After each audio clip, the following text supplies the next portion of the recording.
রাজ্যে এবার 1.5 কোটি টাকার ইয়াবা ট্যাবলেট নেশা সামগ্রী উদ্ধার হয়েছে। 1.5 কোটি টাকার বিশাল ইয়াবা ট্যাবলেট উদ্ধারে রীতিমতো চাঞ্চল্য। কমলপুর থানার দুর্গাচৌমুহনী নাকা পয়েন্ট থেকে উদ্ধার হয়েছে বিপুল পরিমাণে নেশা সামগ্রী।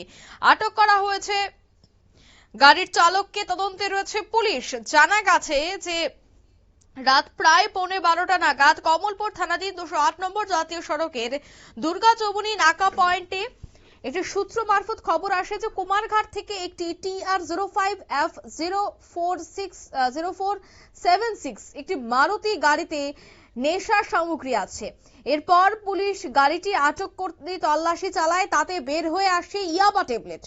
রাতে খবর পেয়ে ধলাই জেলার এসপি ঋষিকেশ দেসাই, কমলপুর এসডিপিও সমুদ্র দেববর্মা সহ অন্যান্য আধিকারিকরা দুর্গাচৌমুহনী নাকা পয়েন্টে ছুটে যায়। সেখানে 50,000 ইয়াবা ট্যাবলেট উদ্ধার হয়, যার বাজার মূল্য 1,50,00,000 টাকা। পুলিশ গাড়ির চালককে আটক করে, তার নাম সুলতান হোসেন, বাড়ি আসাম রাজ্যের করিমগঞ্জে। এ বিষয়ে কি বললেন কমলপুর মহকুমা পুলিশ আধিকারিক সমুদ্র দেববর্মা, শোনাবো একবার।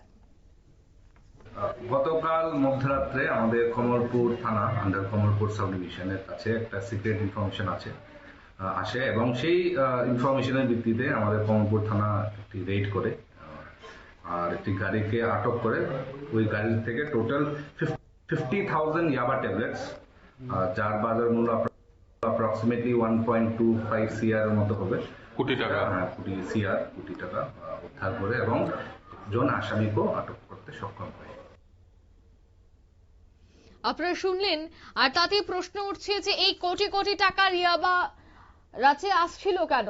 অন্যদিকে পুলিশের এত নজরদারি, এত তল্লাশির পরেও কিভাবে কোটি কোটি টাকার লেনদেন হচ্ছে রাজ্যের নেশা সামগ্রীর?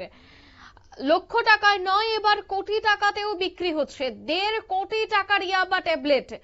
একদিকে যখন রাজ্যের যুবকেরা নেশার করাল গ্রাসে ধাবিত হচ্ছে, ঠিক অন্যদিকে দেখা যায় যে গাড়ি করে, মারুতি গাড়ি করে গোপন কক্ষে সেই ইয়াবা ট্যাবলেট নিয়ে আসা হচ্ছিল, আর তা ধরা পড়লো এবার অবশেষে। এখন দেখার বিষয়, গাড়ির চালককে যেহেতু গ্রেফতার করা সক্ষম হয়েছে এবং গাড়িটিকেও গ্রেফতার করা সক্ষম হয়েছে, তবে সেক্ষেত্রে এই পুরো চক্রের পেছনে কারা যুক্ত রয়েছে এবং বহিরাজ্য থেকে রাজ্যের কোন জায়গায় যাচ্ছিল এই ইয়াবা ট্যাবলেটগুলি, সেটাও কিন্তু জিজ্ঞাসাবাদের পরই বেরিয়ে আসা সম্ভব।